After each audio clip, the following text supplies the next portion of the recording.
Bonjour à tous, bienvenue sur le À la Coupe et plus spécialement sur la sphère junior.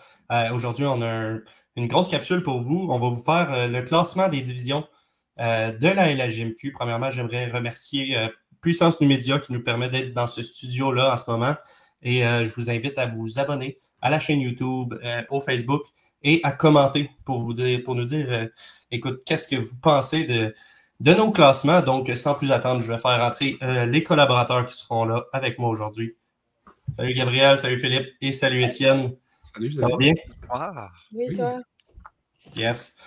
Donc, vous avez compris, anyway, c'est un concept qu'on fait à chaque année, donc ce ne sera pas trop compliqué. Est-ce qu'il y a une division par laquelle vous aimeriez commencer ou je tranche? Vas-y, écoute. OK, parfait. On va commencer par ma division. La division centre de la LHJMQ, clairement mon nid. Donc, je vais t'inviter, Gabriel, à commencer si ça te chante. Oh, oui, ça me chante, ça me chante. Écoute, sans aucun doute, je pense qu'on va tous être d'accord. Je ne sais pas si vous voulez qu'on y aille comme ça un peu, mais moi, j'irai avec les Cataractes de Shawinigan en premier lieu. Une équipe qui... Ouais, quelle surprise! Mais une équipe vraiment qui va être talentueuse. Une équipe qui vise cette année en plus, qui risque d'en surprendre plus d'un. Moi, j'ai beaucoup entendu de gens dire qui sous-estimait un peu c'est la formation, mais moi, je suis vraiment confiante. On ajoute un gardien recru, parce que j'avais pas le choix de le plugger.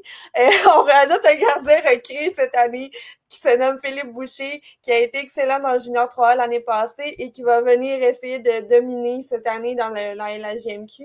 On a perdu Matt Reedin, mais ça, c'est un petit détail qui est, même si énorme, il y a beaucoup de joueurs de qualité encore dans la formation. Est-ce que vous voulez y aller tout de suite? Ouais, mais s'il y a quelqu'un on va y aller comme ça, OK? S'il y a quelqu'un qui a quelque chose de différent, levez vos mains. Moi personnellement, j'avais les Cats en premier. Je sais pas vous autres, les gars. Même chose, là, les Cataractes. C'est l'équipe, en fait, c'est très clair que c'est la meilleure équipe de cette division-là.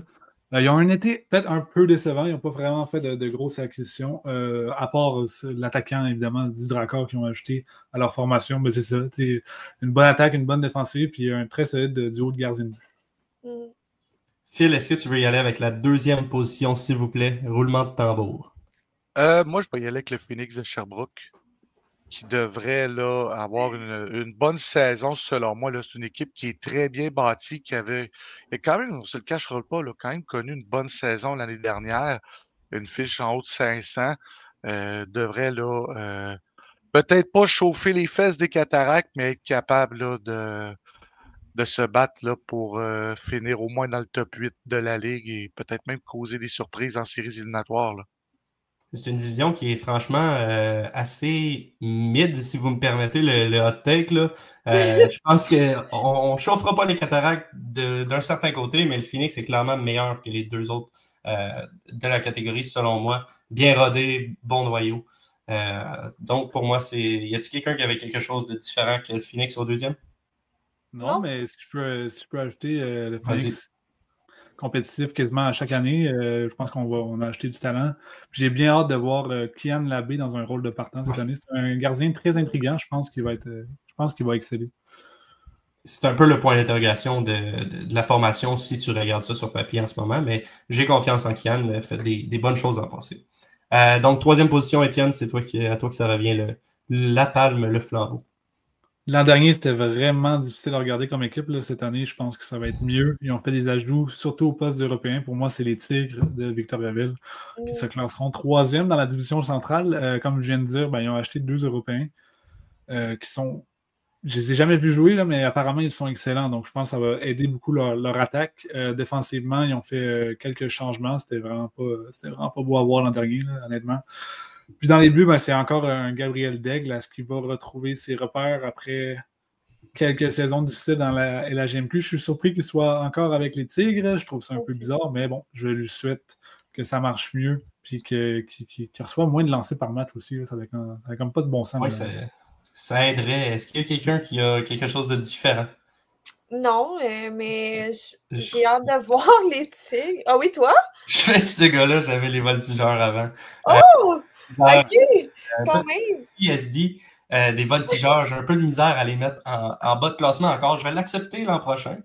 Pour l'instant, j'ai de la misère. J'ai entendu que du bon de leur gardien européen qui s'en vient pour eux cette saison. Honnêtement, le nom m'échappe, mais je sais que les commentaires sont bons. Du côté des Voltigeurs, on est très, très fiers de l'avoir. Donc, pour Mais en même temps, pour ce côté-là, je l'ai mis, mais ça va être serré, je pense. mais tu sais, on s'entend, Sylvain Favreau, c'est un entraîneur-chef qui est très bon et qui est capable de faire quelque chose avec des équipes, parfois un peu comme Gilles Bouchard fait avec le Phoenix, des équipes qui sont un peu en difficulté. Il est capable de faire quelque chose, de ressortir quelque chose de bon de ça.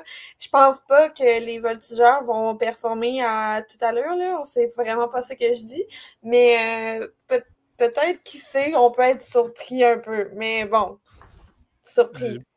Oui, on verra de ce côté-là. Oui, c'est ça. Pour moi, Sylvain Favreau, excellent entraîneur de la GMQ. C'est dans le top 5, assurément, probablement top 3 aussi, mais il me semble qu'on ne l'a jamais vu coacher une équipe en reconstruction. Ouais, peut-être. C'est vrai qu'il y a tendance à peut-être dans des bonnes situations. Ouais, c'est ça. Il y a une reconstruction au Voltigeurs qui aurait dû commencer l'an dernier. Cet été, ça a été difficile. Je veux dire, ils ont perdu tout le monde. Là. Woodward, Brunet et Mercer et compagnie. Compte absolument rien du tout. Puis ils ont un 20 ans, il y a un attaquant, il y a un défenseur de 20 ans, il me semble. Mon Dieu, son nom m'échappe moi aussi.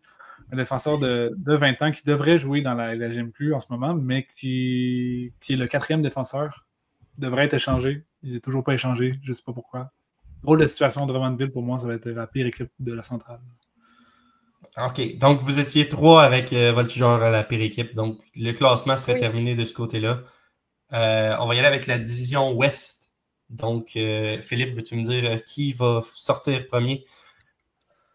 Je pense qu'on est les 4 d'accord que ça sera l'Armada de Blainville-Boisbriand. Là. Je pense que même au repêchage, on le disait que l'Armada allait être l'équipe favorite. Je pense qu'on n'a pas besoin de discuter bien longtemps sur l'Armada. Je pense qu'il y aura plus de discussions sur qui va être 2, 3, 4. Ouais. Ben, écoute, sincèrement, pour l'Armada, je pense qu'on peut mettre ça de côté. Là. Vous verrez dans la capsule de nos meilleurs joueurs, là, et ça revient souvent. Là. Ils sont dans toutes les positions. Donc, Philippe, vas-y avec la deuxième équipe, s'il te plaît. Fais-moi ce plaisir-là de parler un peu plus en large de cette équipe-là. Moi, je dirais que les Foreurs de Val-d'Or, comme ma deuxième formation. Mais j'ai hâte de voir, là. Ils ont fait beaucoup de changements. Ils ont tenté d'aller chercher un joueur de Rimouski, mais c'était Saint-Denis, qui finalement n'a pas voulu se présenter. Est-ce que ça a un peu changé les plans? Mais si j'avais à choisir entre les 3 formations qui restent, ça serait Val-d'Or, mais très loin là, de Blainville. Là. C'est ça. Quelqu'un d'autre qui avait Val-d'Or. Au Val-d'Or, moi j'ai Val-d'Or. En fait, ils ont essayé d'aller chercher Saint-Denis. Finalement, il a refusé.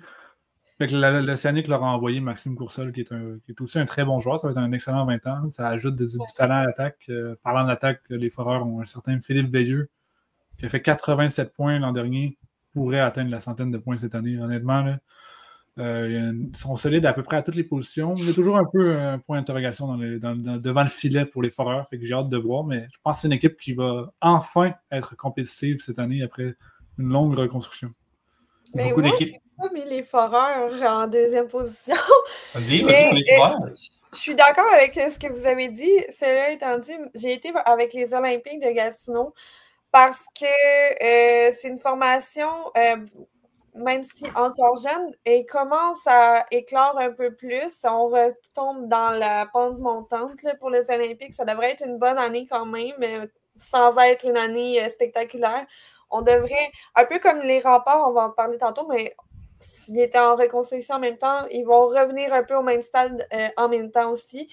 Donc, je m'attends à une bonne saison quand même des Olympiques. J'ai hâte de voir ce qui va arriver parce qu'on s'entend l'an dernier avec Alexis Loiseau comme entraîneur-chef, comme c'était son premier tant comme entraîneur-chef. C'était un peu difficile. On n'était pas trop sûr de ce que ça donnait. Et là, on va voir Alexis Loiseau dans un rôle un peu plus facile. Donc, est-ce qu'il va réussir à faire performer son équipe? C'est là que j'ai hâte de voir. Mais on s'entend que Serge Beausoleil ne tolérera pas ça très longtemps. Si ça ne fonctionne pas, il va probablement se retrouver en arrière du banc. Donc, pour cette raison, j'y vais avec Gatineau. Mais voilà, je suis quand même d'accord avec vous pour les foreurs, par contre.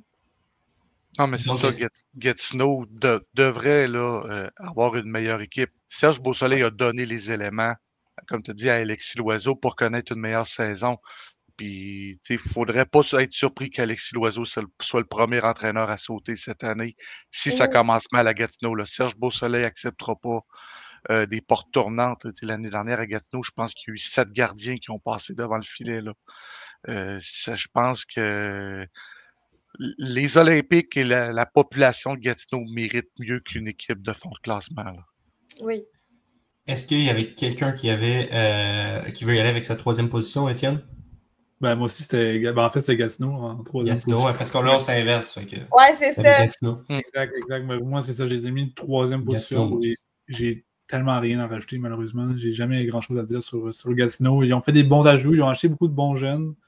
Donc, j'espère pour eux que le mix va mieux prendre. Puis, j'avoue, la chose à surveiller cette année, c'est est-ce que Serge Beausoleil va encore faire son retour derrière le banc après avoir pris sa retraite du coaching pour la 8e année consécutive? On ne sait pas.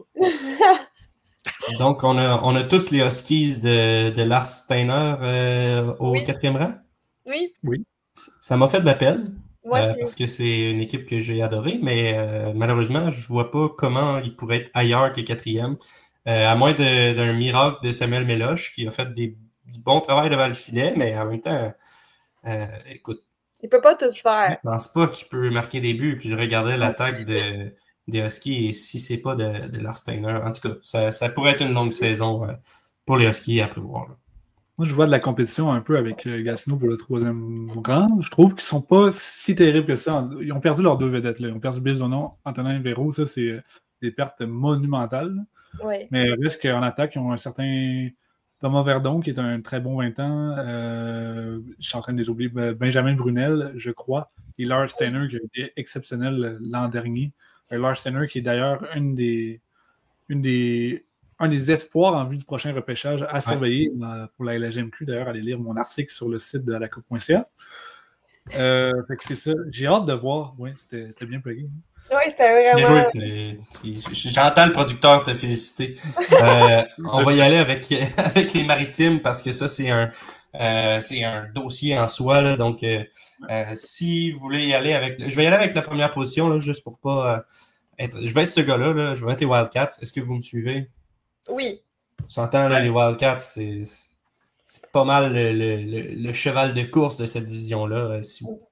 Oui, vraiment. Puis, mais je pense que ça vaut un peu la peine d'en parler parce qu'ils ont gagné l'année passée. Et comparé à quand on disait l'an dernier, les voltigeurs ne devraient pas reviser une 2e année consécutive, eux, ils font bien de viser une 2e année consécutive parce qu'ils ont l'équipe pour. Et tu sais, on a un Caleb Desnoyers qui est encore jeune. Là, et il vient juste d'avoir 18 ans. Il vient d'être repêché LNH.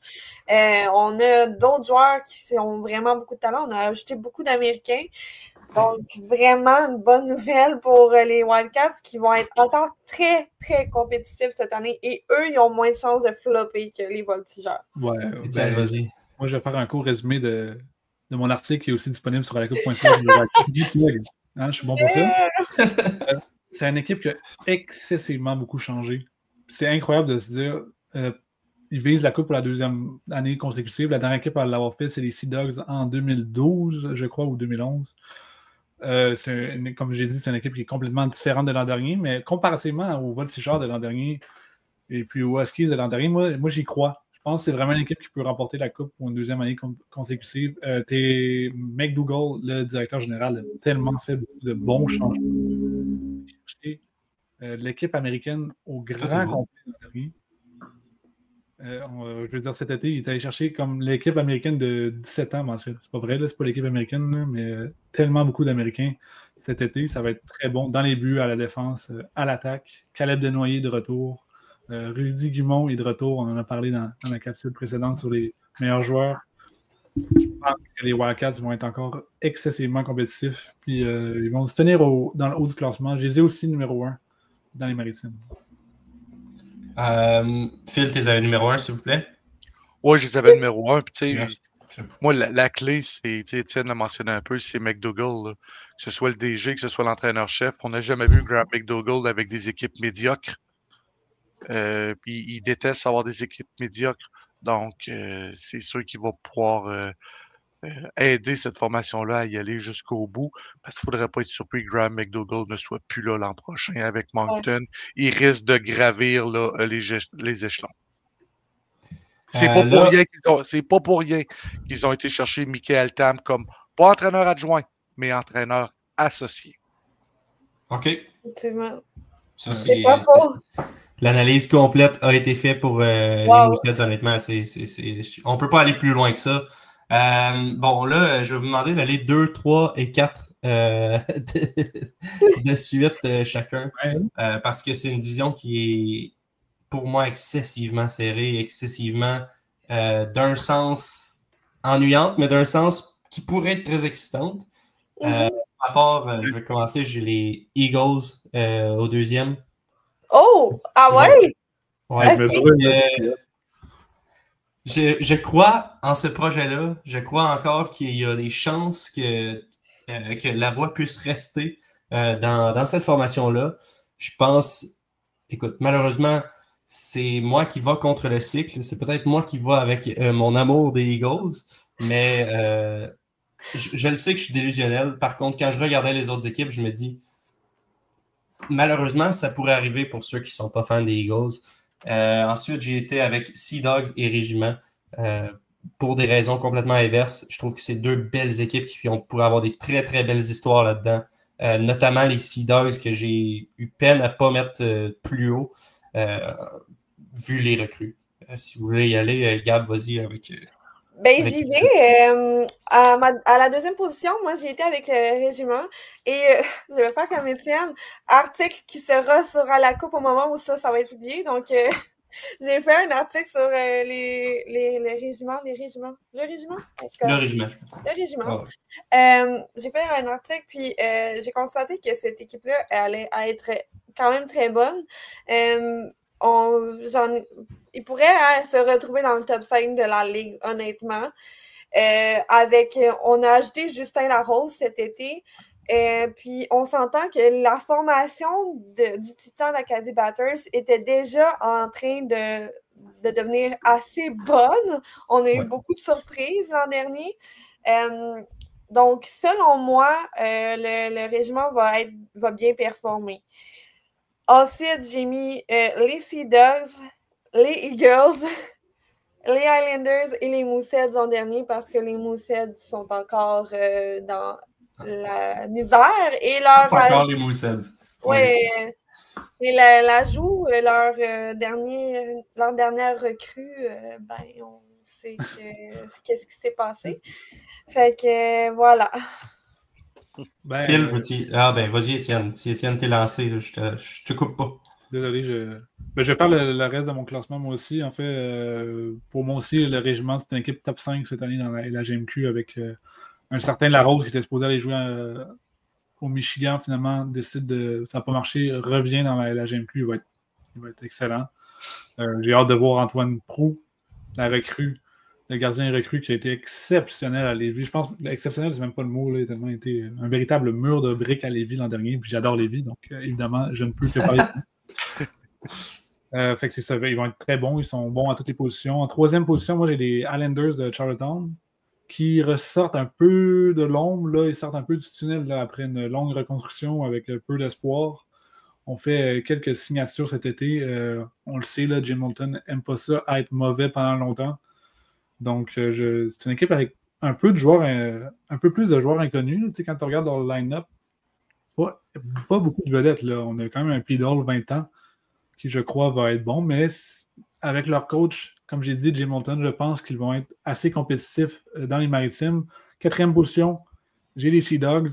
Très jeune encore comme équipe. Il ajoute Alexis Joseph. ça va être un joueur exceptionnel dans la LHMQ. Assurément, là, il va être très bon. Puis il va commencer à être très bon dès cette année. Il y a Yared, Rosie qui sont rendus à 17 ans. Pour moi, les Sea Dogs, bien qu'ils soient jeunes, ils ont tellement beaucoup de talent qu'ils vont réussir à se démarquer. 5e position, les Eagles, moi, j'y crois pas. Je ne les ai pas deuxième. Pour moi, malheureusement, je pense que les Eagles viennent de frapper un mur. Là. En fait, à ce temps-ci de l'année, l'an dernier, je les louangeais. J'étais certain qu'ils allaient se rendre très, très loin. Ça a été un flop total, les Eagles, l'an dernier. Ils ont quand même un Thomas Lavoie à la défensive qui est un extraordinaire défenseur. Dans les buts, ils ont un Félix Hamel qui va être bon. À l'attaque, c'est un peu plus compliqué. Donc, je pense que les Eagles, ça va être une saison difficile. Puis finalement, en dernière position, j'ai les Mooseheads. Tout simplement très, très jeunes. Ils ont un seul joueur de 20 ans. Ils ont très, très peu de vétérans. Ils ont quand même du talent. Quinn Kennedy. On peut penser à Quinn Kennedy. On peut penser à Liam Kilfoyle. Voyons. Puis Walters. Tous des noms que je ne suis pas capable de prononcer soudainement, mais bon. Ils ont beaucoup de talent, mais tellement beaucoup de jeunesse, puis on le sait dans cette ligue-là, quand tu es trop jeune, ben, ça va être une saison en montagne russe. À date, on est tous un peu différents. Phil, veux-tu venir mettre ta touche? Moi, bon, après Moncton, j'y vais avec le régiment. Puis j'ai eu la chance de parler là, au VP des opérations hockey de la Ligue, puis qui me disait là, comparativement à la première mouture là, des Sea Dogs de St. John's, pas des Sea Dogs, des Fog Devils de St. John's au début des années 2000, c'est pas du tout la même organisation. Là, sont beaucoup mieux organisés, sont beaucoup mieux préparés à l'avenue d'une équipe. Là, on parle déjà de près de 2800 billets de saison vendus du côté là, de Terre-Neuve. Donc, l'engouement est présent. Puis déjà, comme Gabriel a dit, là, déjà l'équipe Batters avait déjà une très bonne formation. Ils ont fait des ajouts pour avoir une excellente saison. Ils ont été chercher des produits locaux aussi. Je pensais à Quinn Norman donc, et Ben Veit. Donc, ça devrait être une bonne saison là, du côté du régiment. Pourrait surprendre en séries éliminatoires. Tout va dépendre de ce que le duo de gardien-but va pouvoir faire. Mais Antoine Proulx, on l'a louangé l'année dernière.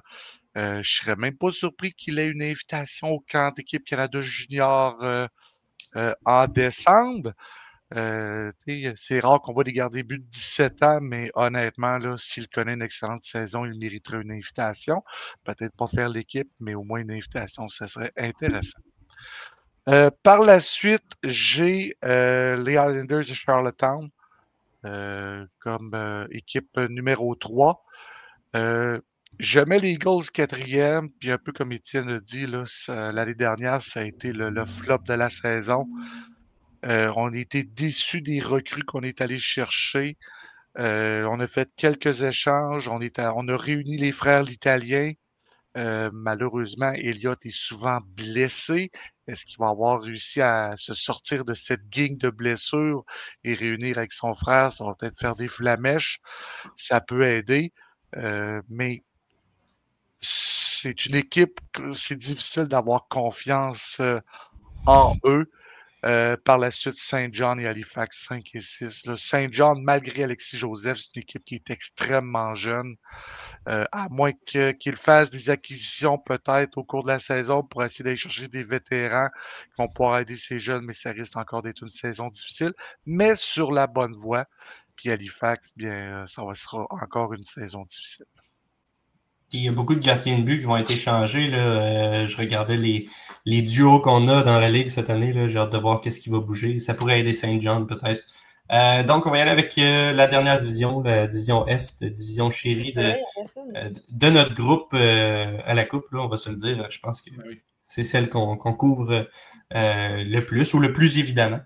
Donc, bon, vas-y Gab, s'il vous plaît, parle-moi ça. Oui, ben je pense on est tous d'accord avec les Saguenayens en première position de cette division-là. Équipe qui vise aussi cette année. Un peu moins, je pense qu'on est tous aussi un peu moins certains de ce qui va se passer. On les voyait tous extrêmement dans les meilleurs cette saison, qui allaient tout détruire. Et puis dans la dernière année, on s'est un peu calmé. On a comme vu que finalement, ce serait peut-être pas ça qui allait se passer. Mais bon, Ensuite, je vais y aller avec Drakkar en deuxième position, mais je suis comme. Honnêtement, je sais pas. Parce que autant je suis comme les remparts, je les mettrais deuxième, mais en même temps, je suis comme. Je sais pas. Puis le Sterling dernier. Fait que voilà. Allez-y, je vous laisse. Écoute, moi, numéro 1, comme elle a dit, on est tous d'accord, ça va être les Saguenayens, mais je vais le dire tout de suite, on y reviendra à Noël. Moi, les Saguenayens, je n'y crois pas du tout cette année. Non. Je pense que ça va être la déception de l'année. Écoute, ça a été terrible comme été, honnêtement. Je pense que la priorité cette année, c'était de convaincre Tynan Lawrence de se joindre aux Sags. Ça n'a pas été fait. Il y a pas eu, je m'attendais à une grosse transaction d'un gros défenseur. Ça n'a pas été fait non plus. En tout cas, du moins pour le moment, non.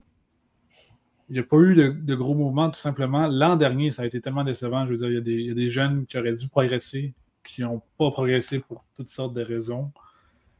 Donc, je sais pas, je sais qu'ils vont être compétitifs. C'est une équipe top 5 dans la GMQ cette année, mais j'ai l'impression que ça va être un peu décevant. Là. On s'attend à beaucoup du côté des partisans. On va voir si ça va pogner. Fait que, comme j'ai dit, on se reprend à Noël pour ça. On va voir ils seront rendus où en deuxième position. Écoutez, l'équipe avec la meilleure chanson de la GMQ, les Remparts de Québec. On va aller la faire jouer. Je pense que c'est une année, un peu un step du côté des Remparts cette année. 2 années évidemment plus difficiles, plus qu'on est en reconstruction. Mad Dogs d'Agenais, j'ai beaucoup d'attentes pour ce jeune joueur. C'est son année de repêchage. Je pense que s'il réussit à rester en santé, ça va être un joueur dominant pour les Remparts. On a acheté un certain Thomas Charbonneau, je crois que c'est comme ça que son nom se dit, qui va être un excellent leader là, sur la ligne bleue des Remparts de Québec. Louis-Antoine Deneau, qui est encore le gardien partant. On a 3 gardiens cette année, en fait. Là, Benjamin Lelièvre, qui est un bon jeune, puis on va inclure, là, lorsqu'il sera en santé, un certain Patrick Deniger, qui pour moi sera le 2e meilleur gardien recru de la LHGMQ cette année, derrière Proulx. C'est un excellent défenseur. Donc, on a une bonne attaque du côté des Remparts, on a une bonne défensive, puis on a des bons gardiens de but. Mais on est encore jeune. Mais je m'attends à ce que ce soit une équipe de milieu de classement là, qui soit très bonne. Quand même. 3e position, j'ai le Drakkar. Le Drakkar, ben, ils ont perdu leur bon joueur. Là. Justin Poirier a quitté pour la NCAA. C'est de la grosse perte dans la LHGMQ cette année. Là. Puis sans Justin Poirier, le Drakkar, offensivement, ça va être difficile. On va avoir de la misère à marquer des buts. On reste quand même avec une très grosse défensive. Là. Malheureusement, PO n'est pas là pour en parler avec nous aujourd'hui, mais je pense que c'est une défensive qui est imposante encore du côté du Drakkar. On ne donnera pas beaucoup de buts. Là. On a encore un Lucas Beckman devant le filet qui est excellent. Donc, c'est ça. Puis finalement, ben, ça va être un dur lendemain de veille. Veille, je ne sais pas si on a vraiment veillé. Mais ça va être une veille pour l'Océanique. Oh my God! Au fond du classement de la division Est. Encore un excellent duo de gardiens. Pour moi, c'est peut-être le meilleur de la Ligue. Avec Mathis Langevin et William Lasselle. Ah, c'est de là que venait le William. Je viens de m'en rendre compte. Oui, exactement. Tu as fait un duo tout à l'heure. Voilà, je pense qu'ils vont être bons. Ils ont acheté l'excellente recrue Zach Arsenault, qui va quand même assurément une bonne saison, mais à part ça, on n'a pas grand-chose d'autre du côté de l'Océanique, donc ça va être plus difficile de compétitionner dans cette division-là. Bon, allez, Phil, surprends-moi, s'il te plaît. Là. Surprends-moi, honnêtement, ça va être une bataille à 3, savoir qui va finir 2e.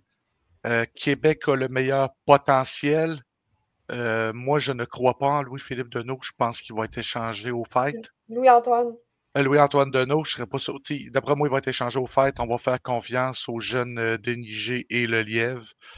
Ça, je ne serais pas surpris. Il y a des joueurs qui ont des choses à prouver du côté de Québec, des joueurs qui sont là depuis plusieurs saisons, qui ont des choses à prouver. J'ai adoré Ovtcharov, l'Européen. J'ai adoré aussi Meyer et Desruisseaux aussi, là, qui devrait être l'une des meilleures recrues de l'année. Parmi les 3 équipes qui restent, c'est l'équipe qui a le meilleur potentiel, mais l'équipe dont le gardien partant est le plus faible. Donc, je mets Québec 2e, mais pas par beaucoup. Je mets Rimouski 3e parce qu'ils ont, comme Étienne a dit, ils ont le meilleur duo de gardiens de but. Ouais. Puis on sait que ça commence par en arrière. Si on compare à Bécomo, oui, ils ont une bonne défense, mais Beckman est tout seul, il ne peut pas aller marquer des buts. Donc, moi, ça serait Québec, Rimouski, Bécomo, mais ça va être très serré entre les trois. Là. On pourrait tirer un 30 sous, puis on pourrait avoir là, différentes combinaisons là, à la fin de la saison. Bon, au risque de me répéter, de répéter en fait ce que mes collègues ont dit. Là. Moi, j'ai Sags, Québec, Dracor et Océanique. Je pense que l'Océanique ne vont pas durer toute l'année avec ces gardiens-là. Je pense pas que tu peux avoir des gardiens aussi bons puis accepter de crouper au fond. Là, un gardien, oui, ça va t'aider, mais je pense qu'il aimerait mieux gagner un peu moins de matchs, pour être honnête, puis être plus rapidement remis. Donc, c'était pas mal ça pour nos prédictions. Ça fait le tour. Est-ce que quelqu'un avait quelque chose à ajouter à propos de son classement? Quelqu'un qui a des regrets? Quelqu'un qui a peur? Non? Tout est beau? Ah ouais, j'ai super peur de la saison. J'ai peur des Eagles. Moi, là, je vais être un meme à la fin de l'année. Donc, merci d'avoir été là. Merci les collaborateurs. Et on se donne un rendez-vous dans la section commentaires pour écouter vos opinions. Et ensuite, abonnez-vous. Et on remercie encore PN, qui est notre commanditaire principal pour les capsules. Donc, merci et à la prochaine.